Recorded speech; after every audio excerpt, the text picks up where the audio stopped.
morning, everyone. My name is Marco Custodio, and I will be one of the moderators of this session today, which is entitled Connector, Combining Scientists and Citizens for Ocean Research. So I would first like to start with thanking the panel of speakers for having accepted the invitation to be here today and share their experience and knowledge about citizen science applied to marine research. And also I would like to thank all of the spectators and participants in the virtual live streaming for their presence, and also the ESOF 2020 organization for their great effort to make this session fully available virtually and reach all of you. So this session was organized by OYSTER, which is an early career marine research group from the EuroMarine network. Me and Ivana Vucelic, which is the other moderator of this session, we are both part of this group of young researchers, and our objective is to engage early career researchers from this EuroMarine network, and also tried to engage with them for capacity building and develop initiatives that help support their professional careers. It is a pleasure to be here today to talk about marine citizen science, which we believe it is an important topic for the future of marine research. Our session will be structured in the following way. So after this opening, we will start with panel presentations. We have 4 panelists with different scientific backgrounds and even professional backgrounds, which we'll talk about for about 10 minutes each. And then after the 4 presentations, we will have a general discussion where everyone that is participating will be able to pose their questions. You can pose your questions through the streaming platform right away, and then we will address all of them to the speakers in the discussion part. Well, this session intends really to provide a small snapshot of the type of projects from different participants in citizen science in marine research, and also give you an idea of what is being done and what are the possibilities and future perspectives to give you a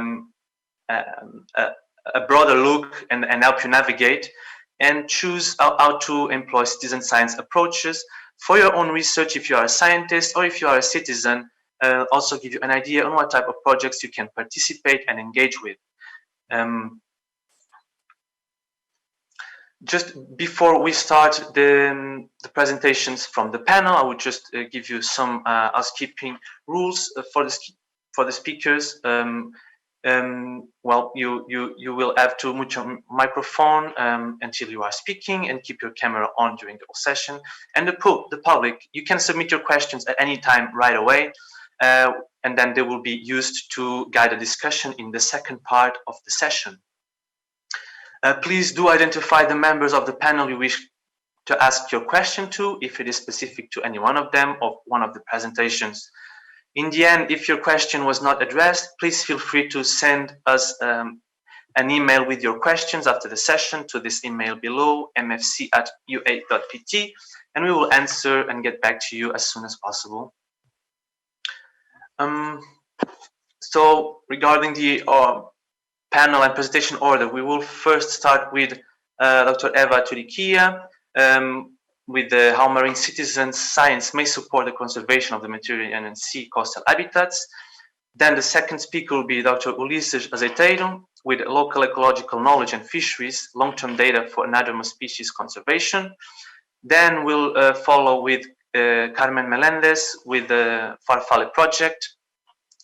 And then Petar Ugarkovic, which will talk about his experience as a citizen scientist, with the title, Where Does Citizen Science and Regular Science Begin? And now I will give the word to Dr. Eva Turikia. Eva Turikia is a marine benthic ecologist working as a postdoc researcher at the University of Bologna.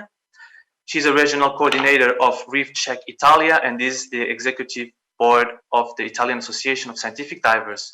She's also a consultant on sustainable marine tourism by the United Nations Development Programme, and she has many research interests, which include ecology of temperate and tropical microbenthic communities, 3D image analysis, benthic biotic indices, citizen science, and GIS applied to coastal ecology. Welcome, Eva Turikia. Good morning.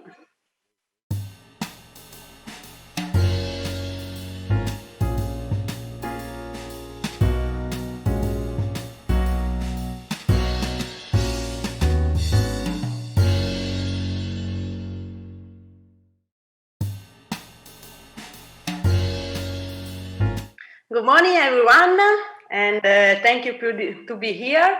I would like to thank also the OYSTER group for EuroMarine network and all the colleagues in the room and ISOF.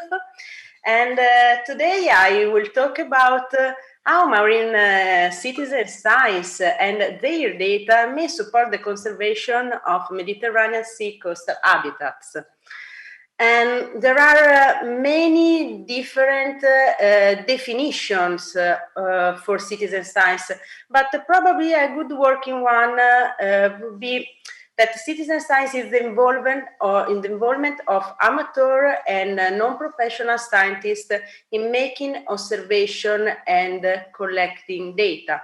And in doing this, they apply a scientific method under the guidance of mentorship or a scientist.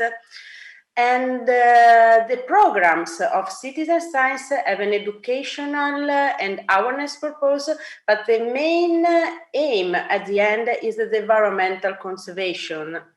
However, there are some weaknesses about the citizen science, and I just list the two that for me are the most important. And first of all, the skepticism among not just the scientists, but also among managers about the reliability of the data collected by volunteers and citizen scientists, because they have doubts on the quality of the collected data.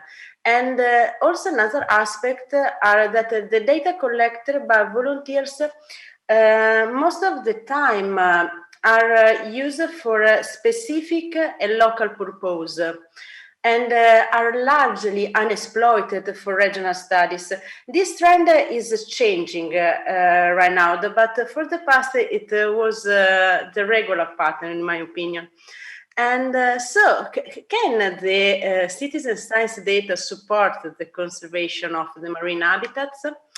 There are many underwater citizen science programs. Here I just list some of them from, for example, Australia or Netherlands or Spain, England, and Italy or the Mediterranean Sea. But which is the problem? Just actually, the citizen sciences are potentially a great resource, but the translation of this potential in a real opportunity is a great challenge, and it requires a responsible involvement of scientists. So what we can do? The key to success to this kind of program is live in simple and effective protocols developed by scientists to non-scientist people, to lay people. And in this program, it's necessary to have well-defined goals, the famous hypothesis for the scientists, useful result as the worldwide regional scope. The participant needs to be trained because it's not their field of competence, so they need to know. It's necessary to have a quality check procedures timely feedback for encourage the participant to come back and be engaged. And also the last part is to be self-sustainable and everlasting. What means that you can see that all around Europe, when you want a project, raise a citizen science program. But after 3 years or the time of this project, this of the founding, this citizen science program finish.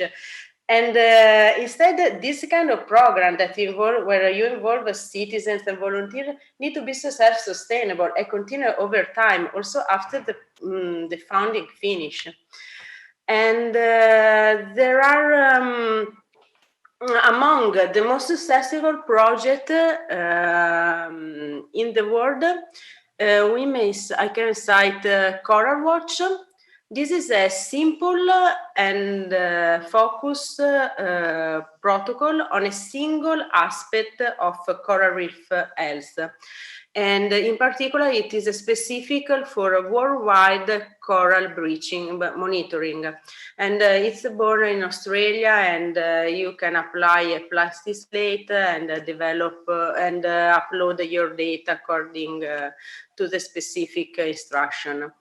And however, the most widespread monitoring program based on volunteer and intended to assess the coral reef health is Reef Check Worldwide. And okay, yesterday they changed the logo. Sorry, I didn't change it, but okay. Since 1997, 10,000 tropical surveys have been completed by the Reef Check volunteers in over 100 countries and territories. And it is the United Nations official community-based reef monitoring program. And all these red dots are the survey completed by volunteers. And actually, the protocol is quite demanding, but good training and very motivated people may apply this protocol. And what we have in the Mediterranean Sea? Well, 15 years ago, more or less, Reef Check Italia Onlus, now it's Reef Check Mediterranean Sea, developed a specific protocol for the health status of the coastal habitat of the whole Mediterranean Sea. And Reef Check is the largest web GIS of underwater observations carried out according to a standard protocol by specifically trained volunteers in the Mediterranean Sea. All the data are freely available on the website. All the yellow dots are the observation, and there are more than 33,000 observations and more than 500 certified volunteers. And why? Sorry? Perché non va?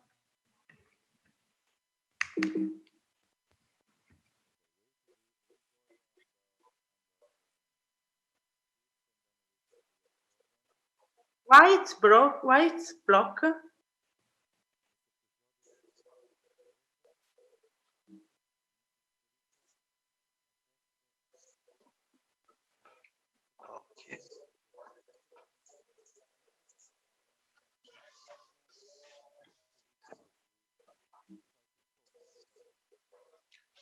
Okay, we have a technical problem with Dr. Eva Turikia and her presentation.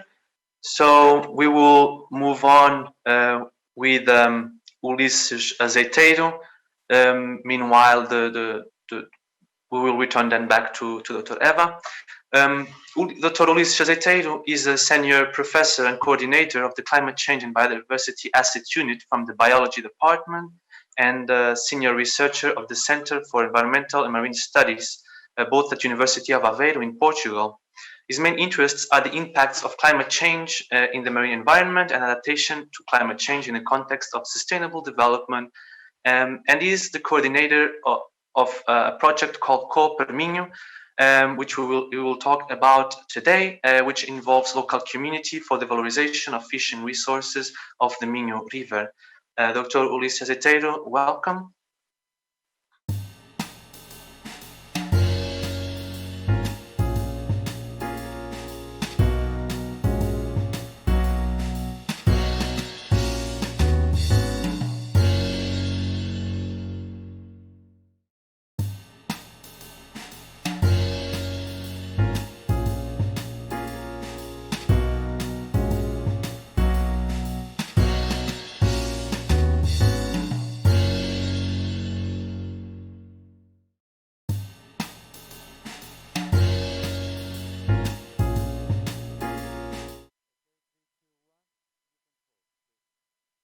Good morning, everyone.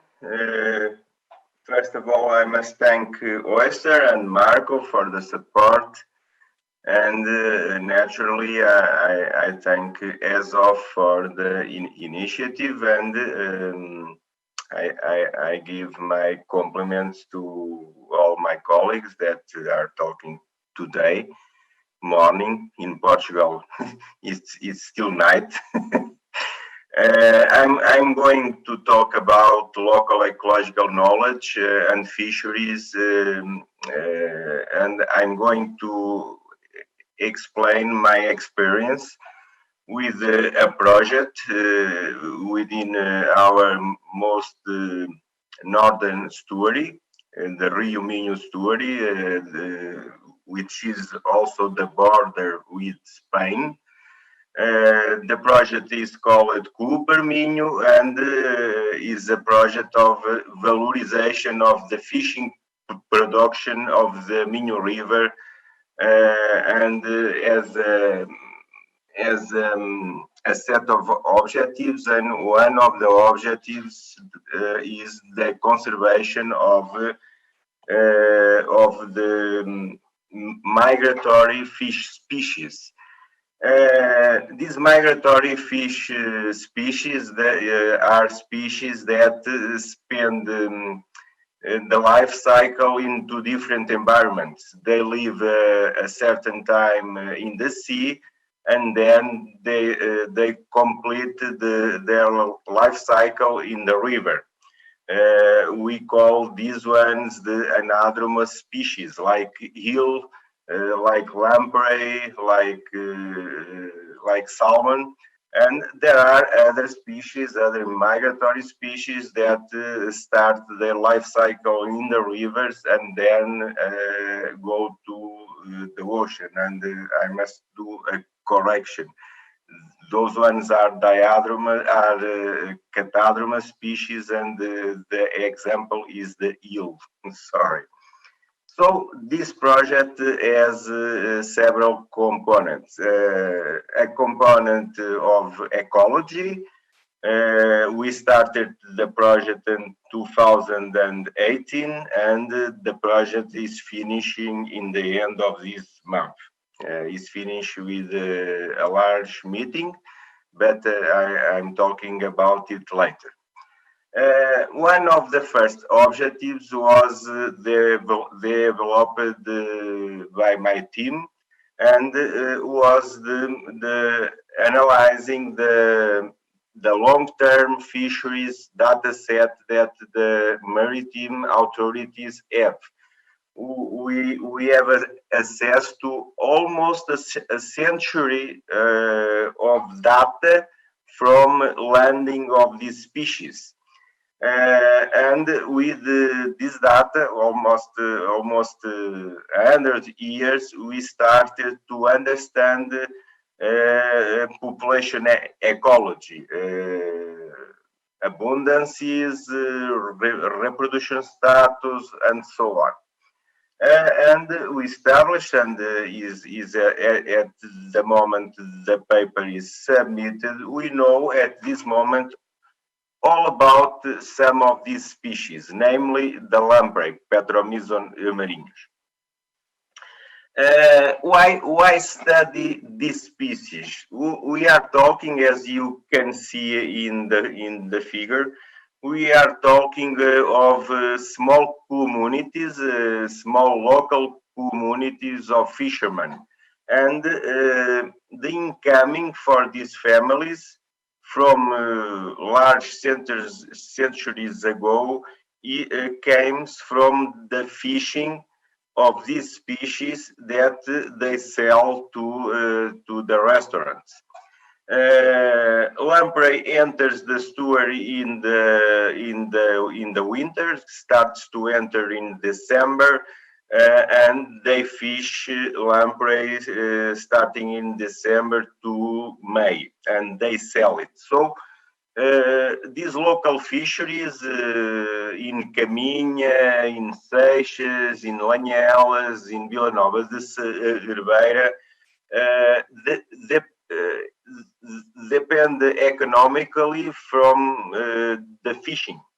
So it's a research that we must preserve in this equilibrium. Conserve the species, but the fishermen must have the opportunity to have access to this bioendogenous research. So what have we done? We started to know what are the knowledge from what is the knowledge from these fishermen. So in September 2018, a postdoc of mine goes and lives with these fishermen communities since then. And he starts ethnobiology and local ecological knowledge program to know this kind of knowledge that these people have. This is a kind of generational knowledge that is oral transmitted from generations. So after several months of how we call it in biology, acclimatation, so that it is my postdoc started to be accepted by the community. The community must know that he is not from some kind of political authority or from the government. And after being accepted, he started to interview all the fishermen from the Rio Minho fishing lamprey. And we have this work published. The first one, we call it ethnozoological knowledge of traditional fishing village about the anadromous sea lamprey. So at this moment, we have two kinds of knowledge. We have, I'm sorry, but we have our knowledge from the ecological study, from having access to long-term data series, and we have the fishing community's knowledge. Another thing is that in this from this second aspect, ethnobiology, we have the opportunity to know all the fishermen from the Rio Minho. And in one of the meetings, we start to know this guy in the picture, Mr. João Guterres, that dedicates the last 20 years to interview himself the seniors. So he came to us and say, I have the recipes from the fishermen how to make lamprey since the 17th century. Because I talk with the most senior peoples the last 20 years, and I have this all written. And we said to Mr. João Guterres, we must publish this. We must publish it. It's amazing. We have information how to cook lamprey from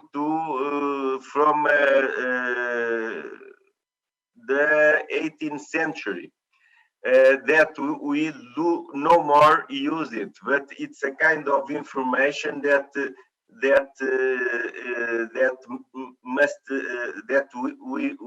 we must deliver to the public. And we publish this book, Peixes do Rio Minho, Receitas com História, that I can translate, Fishes of the Minho River, Recipes with History, because it's not a recipes book. It's much more. It's a history and an anthropology book. The recipes that people that are no longer alive use to cook lamprey, the kind of boats, the kind of nets they use many years ago. Another aspect of very interesting is that most of the scholar community, most of the students from the first grades are their grandfathers and grandmothers and fathers and mothers are fishers. So we start in 2008 a program in the Rio Minho bordering schools to take this knowledge to the young people. And it was very interesting because they know their grandfather fish, but they do not know all about it. So we started a program from a year talking about the species biology, the species ecology, and some of the topics that they must study in biology. We use the Minho River and the fisheries resources to study the topics, namely about conservation. So at a certain time, we promote an interface of these three dimensions. Our knowledge, grandfathers and fathers' knowledge, and using both to transmit the knowledge to the young generations. Why my grandfather is going to fish from January to March? Why is the ecology of the lamprey so interesting? I do not know till this point that all my family live from fishing. So we establish after a year a very confident relation between authorities, ourselves from the university, the local fishermen, and the school community. The last step it was to promote a series of reunions and start to work together, because they know that we are there for the right purposes, for the conservation of the species, but for the conservation of the culture and the fishing habits they use. And we start these meetings that are very productive. So at the moment, they share with us the number of individuals they fish. They call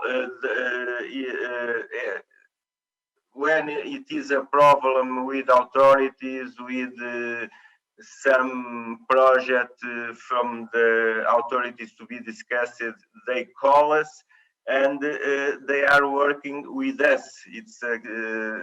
And when Marco addresses me, I said, Marco, I think this is that my project is also about citizen science.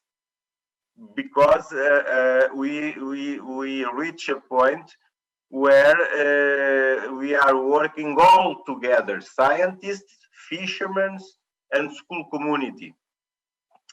And the project ends in September. We are promoting several initiatives. One of the initiatives among the schools of the Rio Minho area is about scientific illustration. We are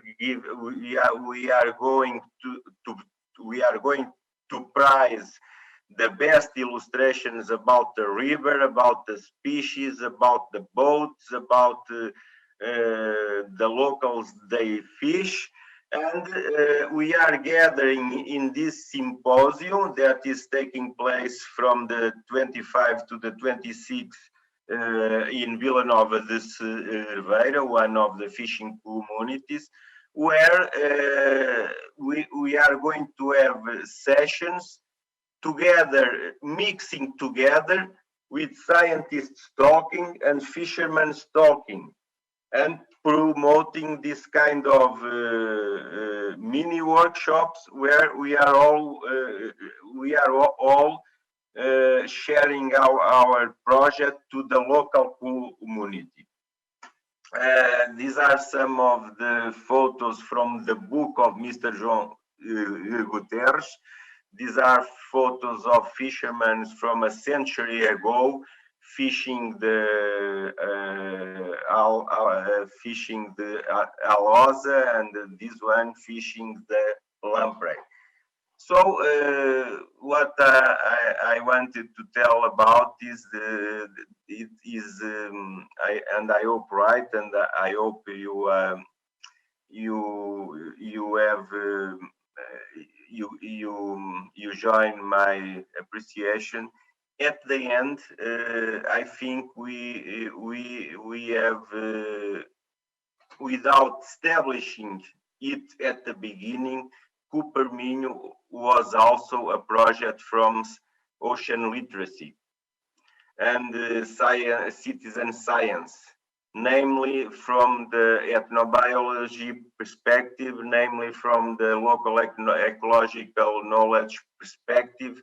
And for us scientists, we are much richer because our knowledge is incomplete. And at the moment, I have the knowledge from the fishers that they share from generation, and that I could have assessed and publish. And thank you all. I hope that you enjoy the presentation. English is not my mother tongue, so I must excuse you for my bad English.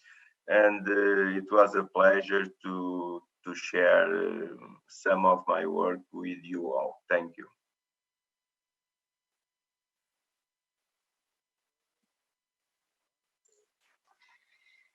Thank you so much, Dr. Ulisses Azeiteiro, for a very interesting presentation about this local ecological knowledge and about this specifically about this project with fishermen. I think it's very, very enlightening and gives us other ways to think about science.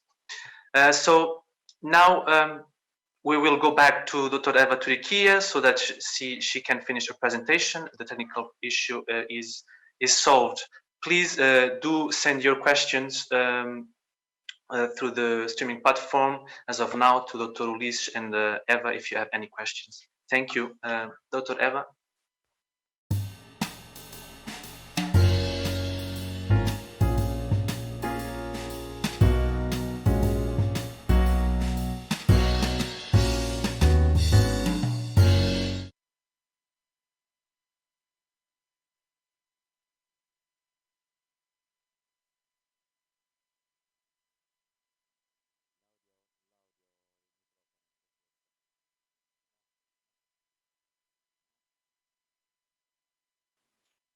Okay. Hi everyone, sorry for before, it's me again. So we were talking about the data collected by Reef Check Med volunteers. That is a huge database and it's freely available online. And what volunteers search? The volunteers in this independently search for species that were selected by scientists. These species are easily recognizable and observable underwater, and they are ecological indicators. That means that they are protected species or non-indigenous species or species, for example, sensitive to divers, to pollution, to habitat loss. And each volunteers independently make observations and upload the data. So he's responsible for the data that he upload after a training. And there are several automatic and manual controls on this data, and all this data are then on the database. So what we can do with the data collected by Reef Check volunteers? First, the data provide effective assessment tool for monitoring MPAs. For example, here provided the information on distribution and abundance of selected protected species within the Portofino MPA. Or it also possible to investigate how the distribution range has changed through time. For example, on the left, we have Caulerpa cylindrata, that is a non-indigenous species, an algae, that according to the Reef Check Med database, was first recorded in 2007, but then has rapidly spread through the Ligurian coast. Or, for example, we have Asteroidea calicularis, that is a coral, and it's a thermophile species. That means that it's like warmer water. And we have seen that through the year its distribution range has gone up north. Or we can use the data to contribute to the monitoring of habitat forming coral. The maps on the left represent the present knowledge distribution of gorgonians, the red gorgonians, the red gorgonian, the white gorgonian, and the yellow gorgonians. And what most interesting is not just the records, so how many observations that we have, but also that this record included the absence. So we know where and how many of these gorgonias are along the Mediterranean coast, but also where they are not. This is important to see if there are different along through the years. And also citizen science initiative like Reef Check or Sea Watcher from space help to create a common, a share data repository for mass mortality events, in this case from 2018, and are the mass mortality event of the red gorgonians. So citizens can upload the data and give this information. And finally, this participatory approach could be also really useful for environmental management. Here we are proposing a medsense index, and this index is based on a subset of selected species from Reef Check protocol and incorporate their sensitivity through the pressure indicated by the Marine Strategy Framework Directive. And it can help conservationists and decision makers to identify the main pressures acting in this habitat and supporting them in the implementation of appropriate marine biodiversity conservation measures. For example, in Portofino, we can discriminate among chemical, biological, and physical disturbance, and so we can act properly to conserve the habitats according to the needs. So thank you for your attention, and I'm glad to answer to your question later.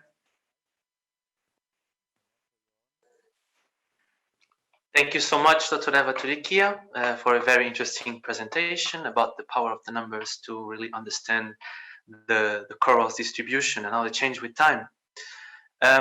Let's move on now to Carmen Melndez.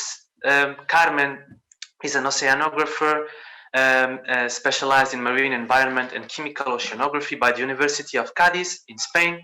Carmen has worked in European research projects on board different oceanographic vessels in Ireland and Italy. She's also a whale watching guide and environmental educator with knowledge on tourism, sustainable development, and aware and committed to ocean health and ocean literacy. And she's currently an entrepreneur, founder and scientific director of the Vale Project, scientific tourism in the Canary Islands, which she will talk about next. Welcome, Carmen.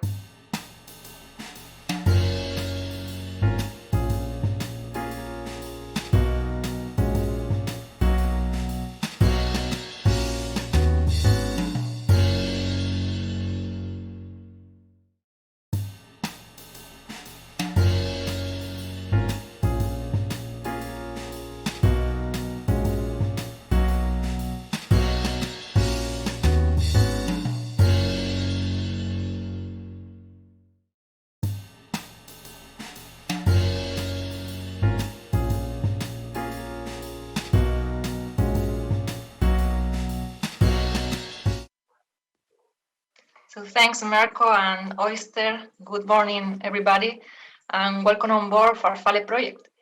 We use the experience in oceanographic research to offer active tourism, an on-hand experience of scientific work that provides a marine lab on board, available for different participants, as well as raising public awareness of conservation, preservation, and protection of the marine environment. Our Vale Project use debate as the way of cooperative learning. So science can be understood as a simple accumulation of knowledge or as a way of discover knowledge. So the best way for people to learn science is doing science. On board, we create links between science and people, and we give knowledge, tools, techniques, methods to achieve learning through practice and teamwork. Nature, everybody knows, is suffering. So in my point of view, let's take part of it. So because we preserve what we love, we preserve what we understand, and we preserve what we know. It should be noted that this project is mainly development in one of the most unique places in the world. We are in the Canary Island in the southwest of Tenerife. And later on, I will show you our location. And we are working in a special conservation area regulated under the European Community. What does that mean? Well, we have a huge amount of marine habitats and resources. We have different populations of pilot whales, bottlenose dolphins, and it's amazing sailing and research here in this place because in one day, only one day, we can enjoy with different species of cetacean. We can enjoy with pilot whales, bottlenose dolphins, spotted dolphins, common dolphins, fin whale. So it's crazy, it's amazing. So on board, we have different instruments. We have a marine lab. And first of all, we have the plankton net. It's a special plankton to collect microplastics on the sea surface. Also, we have, as you can see, a magnifying glass to observe all the little microorganisms that belongs to plankton. an skin bottle to collect water in different depths. And people love microphone, no? A hydrophone we put underwater to be able to listen all the different sounds and know the behavior and relationship between the cetaceans. Of course, the most important is have fun, and we don't forget to have fun and be with everybody. Farfalle project, besides offering its short and long-term experience in small groups, this is a very important point, not more than 10 people. We work with different institutions and organizations, and we provide samples to different departments in the university or different private companies. All the activities, events, or results that we obtain on board together with the participants are published in our website, proyectofarfalle.com. And further on, our objective is to publish them in relevant scientific journals. So everyone knows who is a microplastic, right? And everybody knows how important currently they are. So in this picture, you can see a green fiber, a green synthetic fiber that is in contact with plankton, that is in contact with the base of the trophic chain. This is a very important thing to show to people. So, as I mentioned before, we are in the Canary Island in the southwest of Tenerife. You can see here, yeah, the red line. So this is our study area. And I show you the coast we are studying, all these coasts, and we have different sources of underwater emissaries that pour into the sea. This is the sources we are studying, 1, 2, 3, and 4, all the blue arrows. And regarding material and methods for sampling, we have different steps until we got the sample in hermetic jars. Okay? So with the special plankton net, you can see here, we complete 1 mile, 1 mile, 1 mile, 1 mile, 1 mile, with 3 knots speed. And then we collect the samples, all these with participants on board, and all the participants do it. They collect the plankton net, they filter, and they later be able to watch and observe the plankton in the magnifying glass. At the end, we put the sample in jars, as I told you before. Here, as an example, we have the results. Yeah, this work is carried out in the lab in the University of Las Palmas de Gran Canaria. The samples are filtered and in different steps are separated by microplastic size. And as an example, we have the results from the 4th of October in 2018.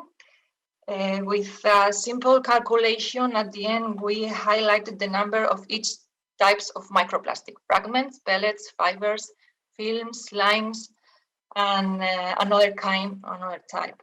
And then we analyze the emissions in different points. Project Farfalle currently has 2 papers in process to publish next year. And those results that I told you before were published 5 months ago in that paper. And regarding to work, we have been sampling during the whole 2019, and that results will be published and included in a new paper. We are not only analyzing the emissions, but also trying to improve the collecting method. Is very important because it must be emphasized that there is no standard methodology to collect microplastic on the sea surface. So we are working on it with the Department of Technologies, Management and Environmental Biogeochemistry at the University of Las Palmas, especially with Tania Montoto, is a PhD student, and she is designing a lighter and autonomous device for it.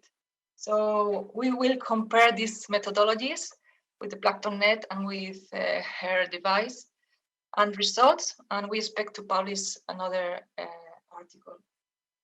For finish, to conclude this presentation, only 2 sentences. The first one is nature is complex. So we have to explain to people that the best way, easier to understand ocean is connect with ocean and connect with nature. If they are in the nature, if they feel all the nature, they will understand better all the processes happen in the ocean. And the second sentence is that the ocean at the end has to be experienced through the senses, to learn. And we work with people, and it's not only a scientific work, but also a spread of science. So we have to give all our knowledge, and we need to connect with people with an appropriate words to be understood. So thank you very much. Grazie mille a tutti. Vale Project is my personal way to teach about ocean, and here in Canary Island, we continue sailing in science.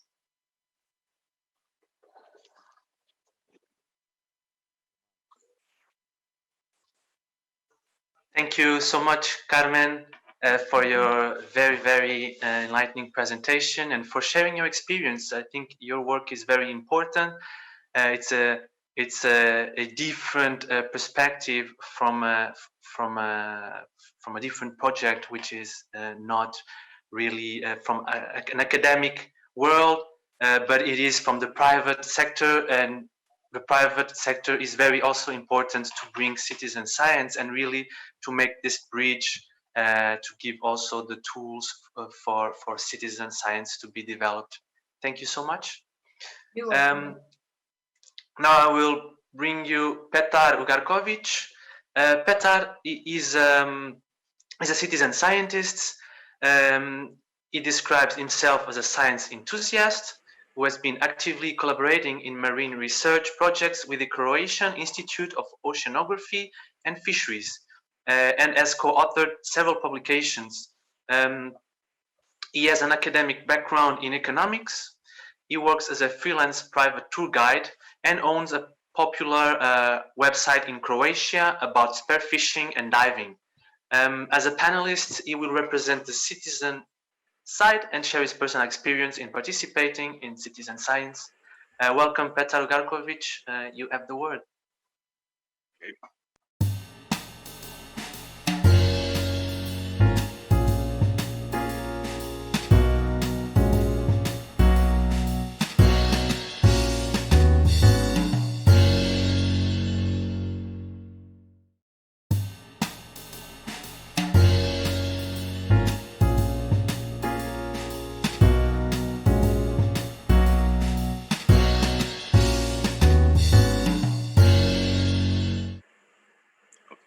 Good morning, everybody.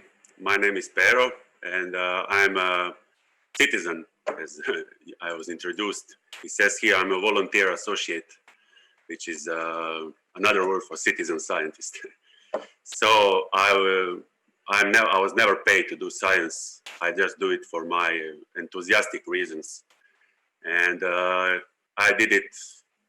Well, I love the sea. I love to explore. And I loved it since I was born. But sometimes in the life you need to have a luck, and due to the circumstances, I was never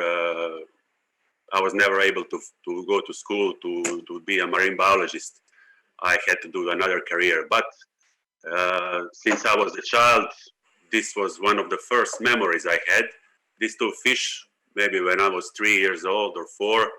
I was looking with the mask, and I noticed this mullet and the bream, and from that moment on, I still remember I started to ask questions. So that is very important for any scientist to ask questions. I asked questions: what are these fish? What are the species? Later, my father showed me the literature. Very quickly I learned all the fish in the sea, all the crabs which were in the literature, and that is how I started to be interested in the sea life. But since I didn't go to school in marine biology, I had a different way in life. I was always present in the sea in a different way. So I was mostly fishing. This is me with a nice Tentex. So I was fishing a lot. I was really fanatic in that, mostly spear fishing, but I did other stuff. And in this time, in all my life, I was meeting many people all over the coast, and you might say I was doing local ecological knowledge because I was talking with people about the fish, how they behave, what they remember, did they see any new fish, what species, and so on. But most people were not so much interested into knowledge like I was. Most people were interested into fishing as itself. So when they said we love to go to sea, what they really meant was they want to go fishing. So if you remove fishing from them, they will stop thinking about the sea. And you have I made a list here about some ideas about what people love in the sea. Some people love their identity, that they come from the sea. Some people love to earn money, which is not necessarily a bad thing. Some people just like to be next to the sea. But very rarely I met somebody who wants to understand, who wants to learn, who wants to find a connection between this fish and this organism, see how they behave. This is really something that it's very hard to find. I always felt kind of lonely because when I was with other people, they were mostly speak about the gear, what kind of spear gun they have, what kind of boat, how they change the oil, not so much about biology. Of course, when the internet started, I was always present in some kind of community on the internet, not just in the real life, but I was meeting people on internet. And since I was one of the rare people on these communities who really wanted to know something about biology, very soon people started to associate me with science, because I can answer them questions about anything they see.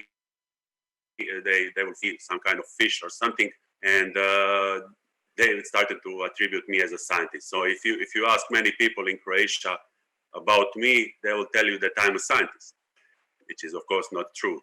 But if you ask scientists, they will tell you I'm a civilian. So that is something in between those two words. And this is a community that I started a long time ago. First, it was about spearfishing, and many people were in my forums. So many people know me in Croatia from these communities, and of course, more people know me than I know them. That is a kind of a definition of celebrity. And this page, Podvodni, started as a fishing community, but very later, because I didn't fish until recently, I don't fish anymore. And I started to make, especially on the Facebook, I started to promote science, especially marine biology and sustainable fishing. You may check it if you want. You see the title. So very soon, I always wanted to be involved in the science in some kind, but I never met good science. I met some scientists who were not willing to communicate with me that much. And most people around me always told me, "Oh, those scientists, they won't listen to you. I tried. They have some other ideas." But I was very lucky because I met good scientists, very friendly people who invited me to come to the institute and show me around. They knew me from a community. That is why they knew that I was always wanted to know more. So one of them is Mr. Grubisic, and I visited him one day, and that is the first time I told myself, these scientists are really nice people. So, and then later, when I visited Grubisic, I met another guy who is now one of my best friends, Dr. Dragicevic, who I share everything I find with him, and it's very fun. You always have to have somebody to share your enthusiasm. And it is, in my life, I discovered very interesting stuff, like this fish here. One time, a guy who know me, that I know everything, and he called me and said, "Pero, before I grill this fish, you see he already cleaned it, he said, what is this species, just to know what kind of grouper this is. And I told him, this is the kind of grouper you won't be eating today. Because I knew this was something new. This fish came from Gulf of Mexico into Adriatic. Very well, at that time I didn't know that, but later we discovered that. So this was very incredible discovery. On the right side, you see a fish. Before 2014, this fish was never in the Adriatic. But since it is warming, suddenly they started to come. And when the first fish started to be caught, I made a joke name. Just translated the English version into Croatian slang. It's just a joke name. And that name of this fish stayed today. So everybody today who catch this fish called it how I proposed this name. Even in literature, scientific literature, the Croatian name for this fish is a joke, which I... and here you can see on the left that many papers. I was not the author, of course. I was just in acknowledgements. Like this first oarfish caught in Adriatic, I found it, my friend, and I wrote it here, and I was just thanked in the paper. But very soon later, they started to add me as a co-author. That was really an honor to me. Like in this paper, I was a co-author, and the guy, Dr. Grubisic, he called me and said he has hours and hours of underwater footage. Do I wish to see it and to check what species I found it? And I just told him that I need popcorns. These are not this is from a different study I did with Dr. Grubisic. It is how good condition is in tuna when you release it after being hooked in the sport fishing. But very lately I've been starting to do a malacology, which is another passion I discovered. And trust me, I caught all the fish, all the big dentax, groupers, amberjacks. When you discover something like this gastropod, it is the same excitement. That is what people who fish will never understand. When you take a photo, these are my photos, you will see them later more. When you photo something incredible like this, it is the same excitement like catching a 10-kilogram dentax. And this paper came out 2 weeks ago. It was written by people who, like me, don't have a scientific background. They are not biologists. They don't have any credentials. They just like science, and they contributed a lot into malacology, mainly systematics. And these are some of my photos. It's a funny story about this gastropod here. I told the scientist from the institute, she was going to the trolling survey, and I told him, everything you find, bring me and I will see what you found. And she didn't know what she was taking. She took a lot of junk, opinion, but one was this species. And it turned out that this species came to the scientific paper written by citizen scientists. So it is a kind of reverse citizen science, when scientists bring data to the citizens, and it became science. This is a kind of photos I do right now. Besides the science, I'm also motivated by art. Even though I was never a photographer, I started to make photos, and this is what comes up of these photos. So you cannot not love it. And this species, two months ago, it was named after my friend. So it's a recently new species known to exist. One guy from Barcelona saw that I'm enthusiastic into taking photos of sea slug, and he added me to his one of the best, maybe the best web page for sea slugs in the world. You see, I'm here as a contributor because I was taking photos of many species, probably never been photoed before, like this one, or this is a species that eats caulerpa, mentioned before in the presentation. Many species that are never been named, so these species are not known to exist yet. So maybe soon there will be published paper about it. And last year I discovered the first sea angel in Croatian water. Took a photo and then just wrote it in my webpage, and all the newspapers in ex-Yugoslavia just brought this story. So if you want to be famous, just find a sea angel. This is called sea angels, very lovely animal. So just tell the newspapers you found sea angels and you are famous. Or sharks. Sharks are important for newspapers. So what will I do next? I'm not a professional, so I don't have projects. I don't have obligations. I don't need to go to work. I have all the freedom I want to explore and to do what I want. I collaborate with a guy who likes worms, who is a scientist who do worms. Recently, I started to collaborate with one professor in Napoli about crabs, decapods. So I can do whatever I want. See, even whatever comes to my attention, I will do it. Okay, thank you very much for this short presentation.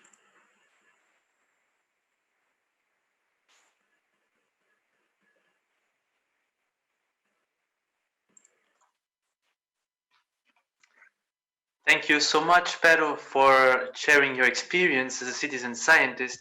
What an incredible journey indeed. And it is very important that you are here in this panel so that people that are watching now this session can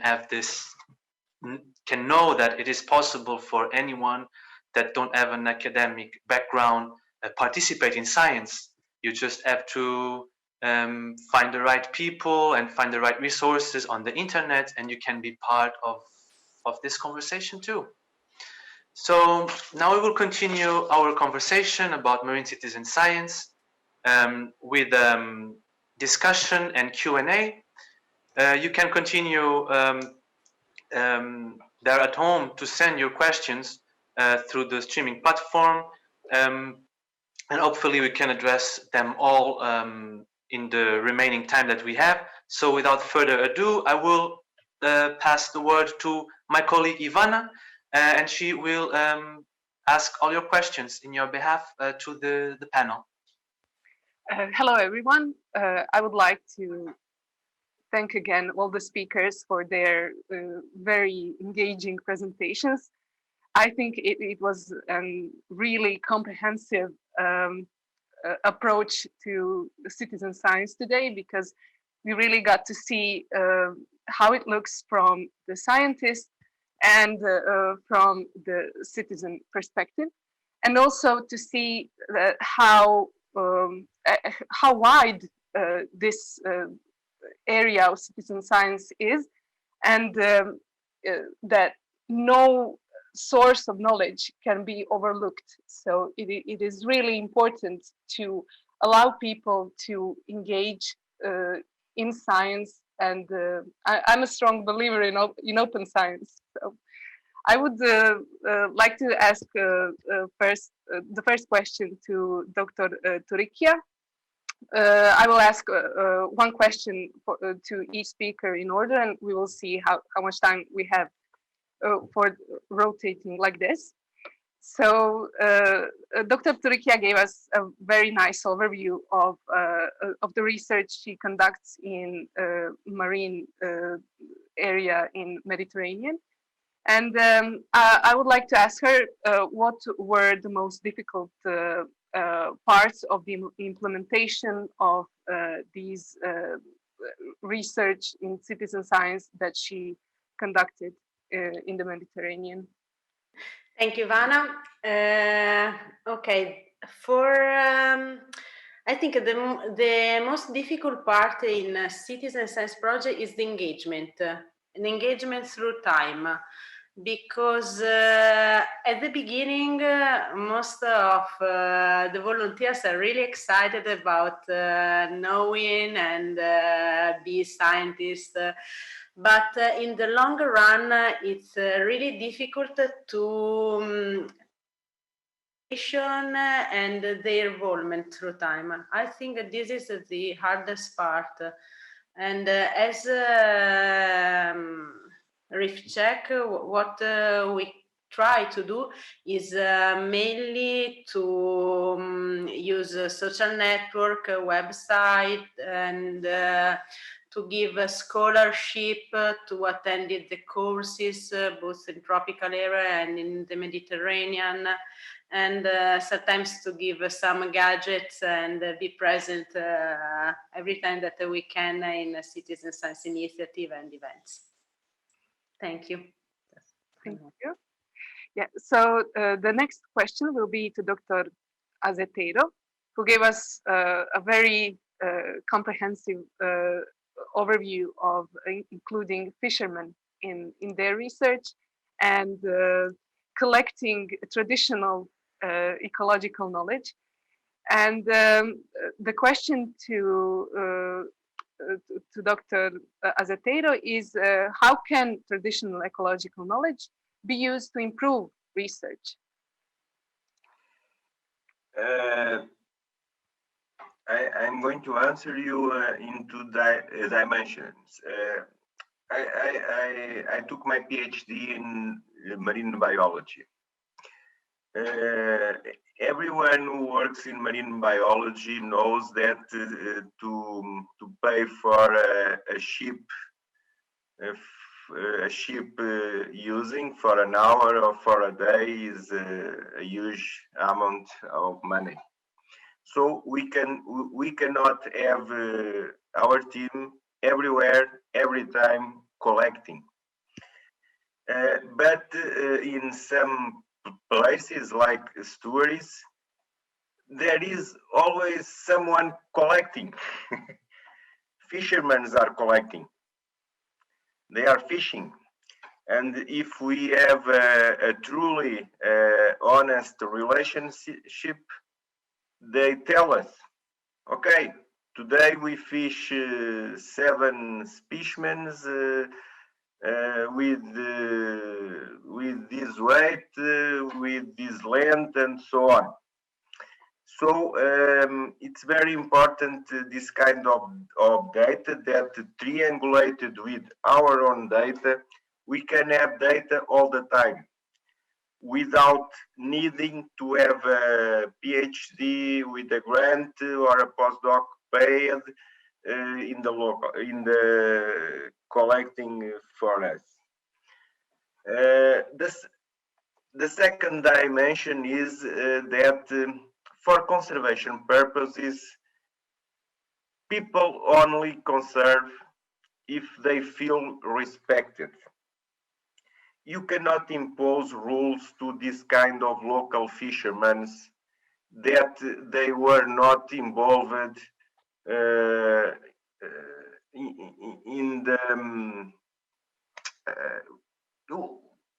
we cannot impose rules because we can say, okay, you only can fish from 2 to 4 o'clock. They have ways for fishing anyway. But if they are engaged, if we can talk each other, and if they can understand our conservation purposes, they are not going to fish from 2 to 4. Because first of all, they know that we are using their knowledge too. They know that the rule was writing in a shared way with our knowledge, with their local ecological knowledge. And so if they are engaged, if the process was a participated process, they are going to be the conservation agents like us. I hope my answer was understandable. Yes, it was. I thought your answer was perfect. So don't feel bad about your English. None of us are native speakers here, and you're perfectly understandable. So my next question is to Dr. Diaz. In these days, it is really hard not to talk about the COVID-19 because if we could have chosen, we would have been now in Trieste, and probably we would go for a coffee or a beer after this session. But we are here stuck at home and talking via computers. So my question is, what was the impact of COVID-19 on your citizen science engagement, and how do you think it will impact your projects in the future?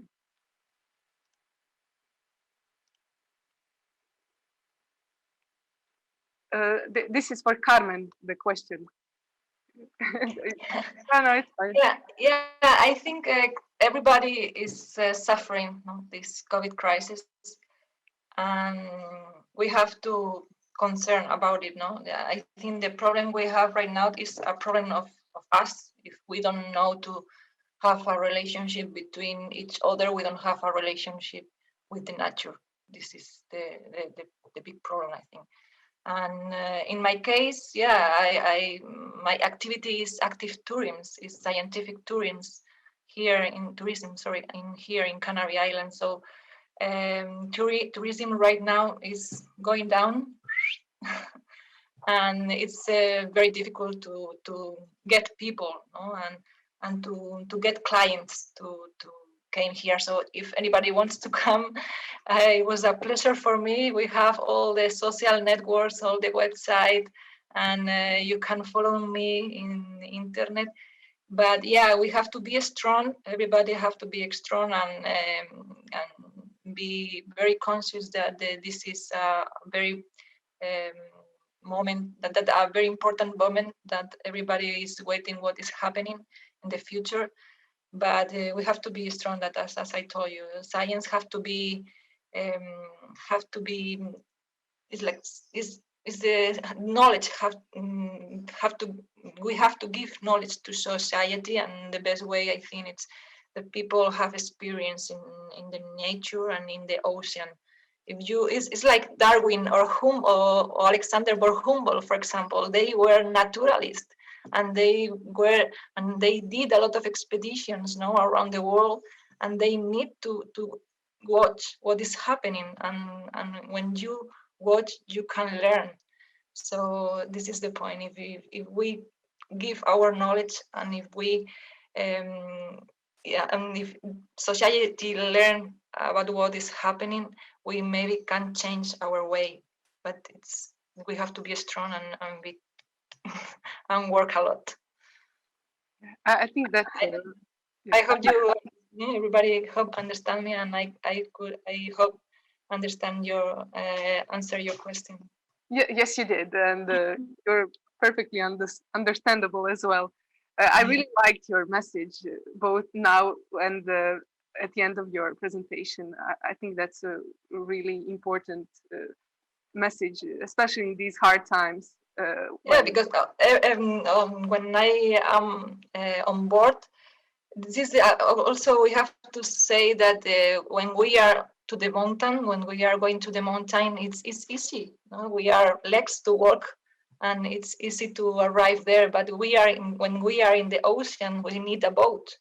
So this is also the point that we need infrastructure, and we need instruments, we need people, we need so this is the point that we have to know, because ocean is difficult to arrive to the ocean, and it's difficult to get involved to the ocean, because we need a boat, and it's not easy like the mountain.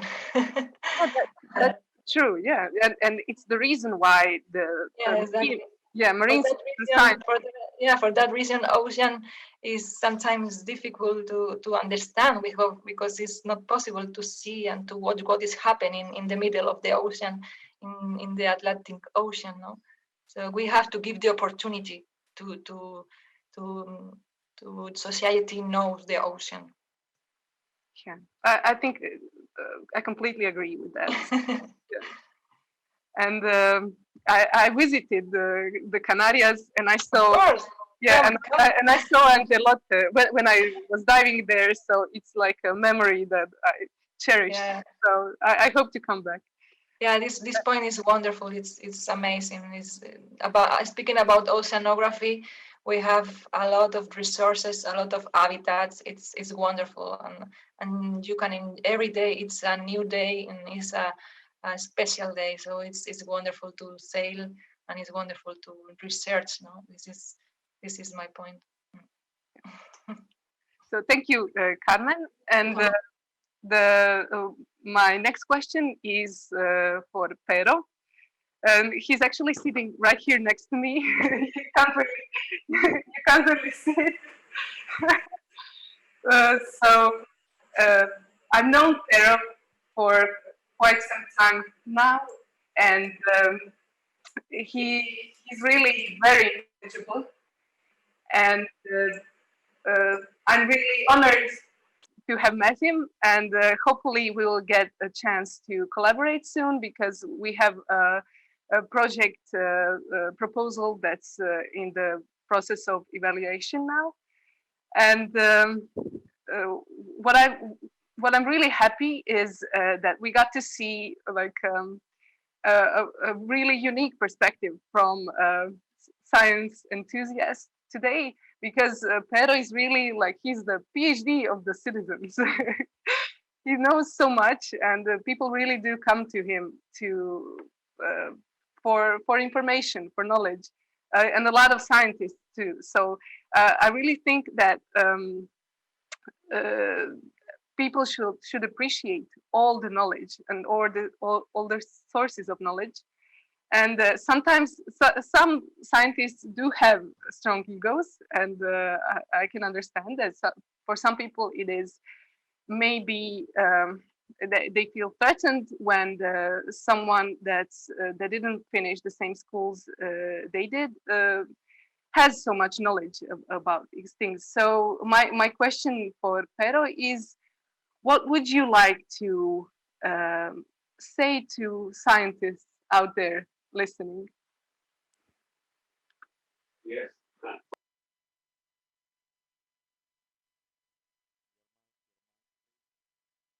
Yeah, I was talking with Ivana that I didn't hear the question because I was thinking about going to Canaries. No, joke.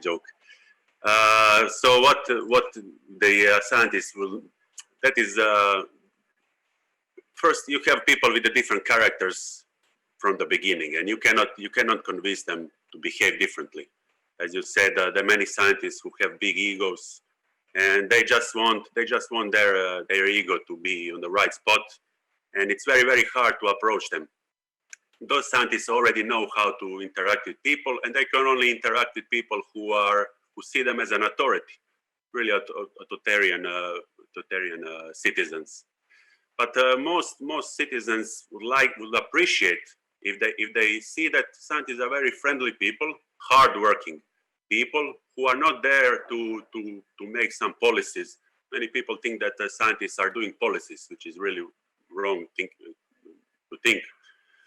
They need to approach them like one of my friends, when he wants to approach regular people, he comes and says that he's a football fan of one club and he likes to eat lamb.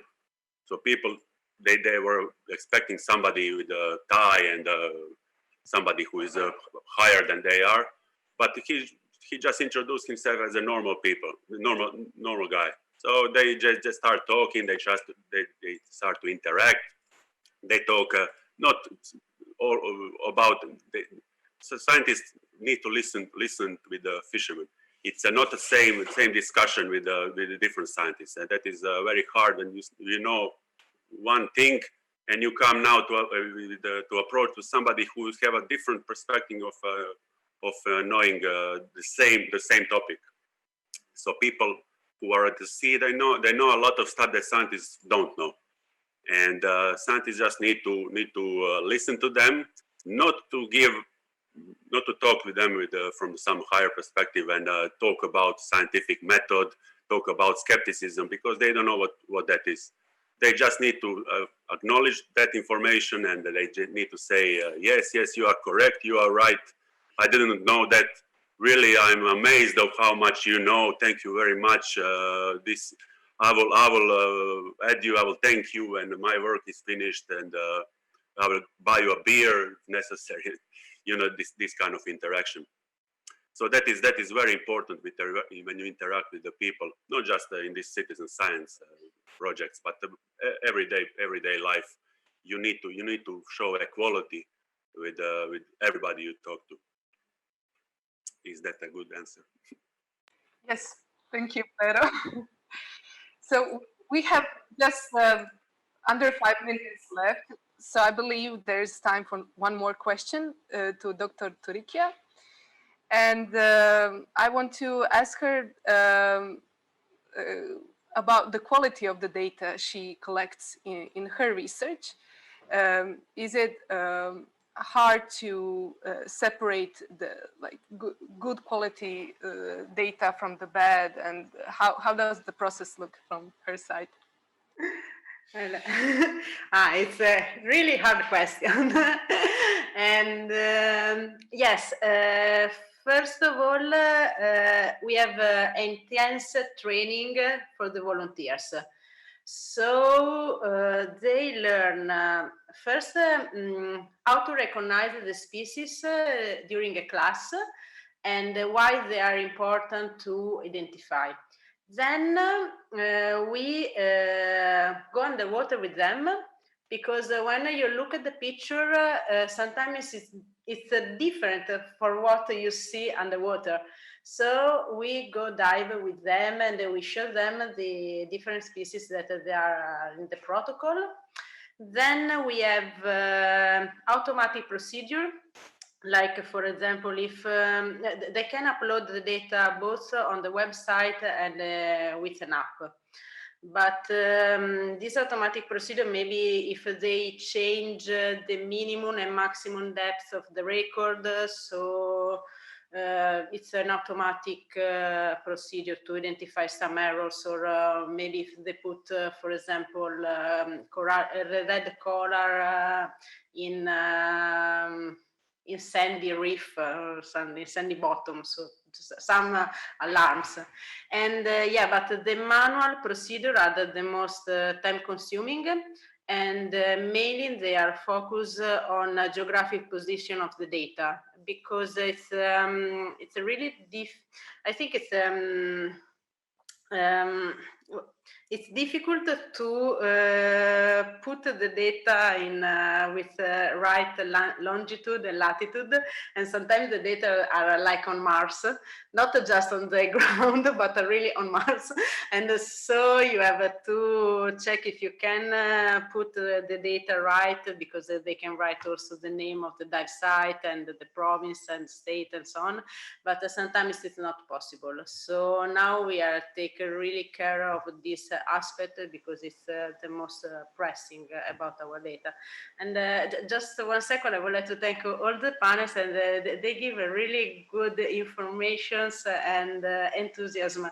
And I would like just to say to Piro, most of all, because it's the scientist, the citizen scientists, that you have to remember that all the scientists start as a volunteer, as citizen scientists themselves. So I'm first of all a citizen scientist, then I'm also an academic, but that's it.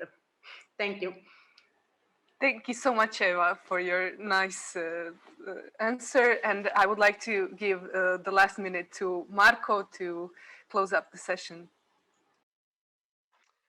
Okay, well, this went very fast. Unfortunately, we don't have much more time to discuss. That would be very, very nice to be physically in Trieste, but unfortunately, we can't. But we can continue to engage with you if you want.